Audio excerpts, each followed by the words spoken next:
কোম্পানিতে উৎসবের আমেজ, সবার হাতে লাল খাম। পুরুষ কর্মীরা প্রত্যেকে ৫,০০০ টাকা বোনাস পেয়ে উল্লাস করছে। কিন্তু যখন নোভা তার খামটি খুললো, তার চোখ কপালে উঠলো। খামের উপর লেখা ৩,০০০ টাকা, কিন্তু ভেতরে রাখা মাত্র একটি ১০০ টাকার নোট। নোভা যখন মালিক রাজীব সাহেবের কাছে কৈফিয়ত চাইলো, তিনি একগাল হেসে বললেন, নোভা, তোমার বেতন তো এই মাসেই বাড়ানো হয়েছে।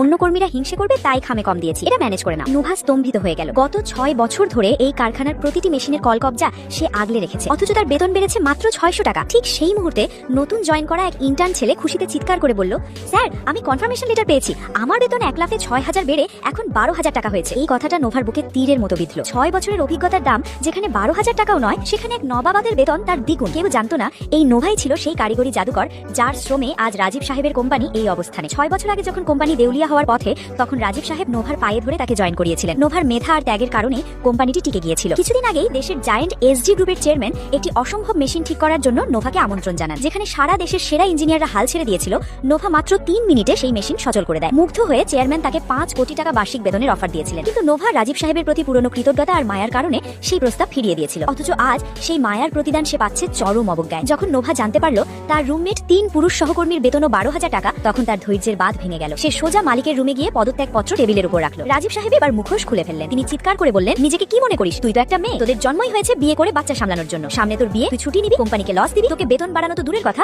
রাখাই বিলাসিতা। যা, বিদায় হ। নোভা নিঃশব্দে সেখান থেকে বেরিয়ে আসার আগে শুধু বলল, মনে রাখবেন রাজীব সাহেব, মেশিন জেন্ডার দেখে চলে না, চলে মেধা দিয়ে। পরের দিনই এসজি গ্রুপের সাথে রাজীব সাহেবের ১০০ কোটি টাকার চুক্তির দিন। হঠাৎ কোম্পানির প্রধান ইম্পোর্টেড মেশিনটি বিকল হয়ে গেল। নোভার প্রেমিক, যে কিনা টেকনিক্যাল ম্যানেজার, আদতে যার কোনো জ্ঞান নেই, সে নিজেকে জাহির করতে মেশিন মেরামতের নাটক শুরু করলো। নোভা দূর থেকে সতর্ক করে বলেছিল, ভুল সার্কিটে হাত দিচ্ছ, মেশিনটা চিরতরে জ্বলে যাবে। রাজীব সাহেব ধমক দিয়ে বললেন, একজন পুরুষের কাজে মেয়েদের কথা বলার দরকার নেই। ফলাফল যা হওয়ার তাই হলো। মেশিনটি প্রচন্ড শব্দে বিস্ফোরিত হয়ে চিরতরে বিকল হয়ে গেল। ঠিক সেই মুহূর্তে এসজি গ্রুপের চেয়ারম্যান দল বল নিয়ে কারখানায় প্রবেশ করলেন। রাজীব সাহেব তখন দিশাহারা হয়ে নোভাকে ধমকাতে শুরু করলেন, নোভা, তুই যদি এখনই মেশিন ঠিক না করিস, আমি তোর কেরিয়ার শেষ করে দেব। নোভা শান্তভাবে তার ব্যাগ গুছিয়ে নিয়ে এসজি গ্রুপের চেয়ারম্যানের দিকে এগিয়ে গেল। রাজীব সাহেব যখন নোভাকে ছোট লোক, নারী শ্রমিক বলে অপমান করছিলেন, ঠিক সেই মুহূর্তে চেয়ারম্যান সবাইকে অবাক করে দিয়ে নোভার সামনে মাথা নত করে করমর্দন করলেন। চেয়ারম্যান রাজীবের দিকে তাকিয়ে গর্জে উঠলেন, রাজীব সাহেব, নোভা ম্যাম আমাদের এই প্রজেক্টের চিফ টেকনিক্যাল অ্যাডভাইজার, যাকে আমরা বছরে ৮ কোটি টাকা দিয়েও রাজি করাতে পারছি না। আপনারা তাকে সামান্য টাকার জন্য অপমান করছেন। যে কোম্পানি একজন দক্ষ নারীর মেধা আর শ্রমের মর্যাদা বোঝে না, তাদের সাথে আমাদের কোনো চুক্তি হতে পারে না। এই ১০০ কোটির ডিল আমি বাতিল করছি। রাজীব সাহেব এবং তার ম্যানেজার প্রেমিক স্তব্ধ হয়ে দাঁড়িয়ে রইল। রাজীব সাহেব চেয়ারম্যানের পায়ে লুটিয়ে পড়লেন ক্ষমা চাইতে। কিন্তু নোভা তখন আত্মবিশ্বাসের সাথে ফ্যাক্টরি থেকে বেরিয়ে যাচ্ছে। পেছনে পড়ে রইল এক অহংকারী মালিকের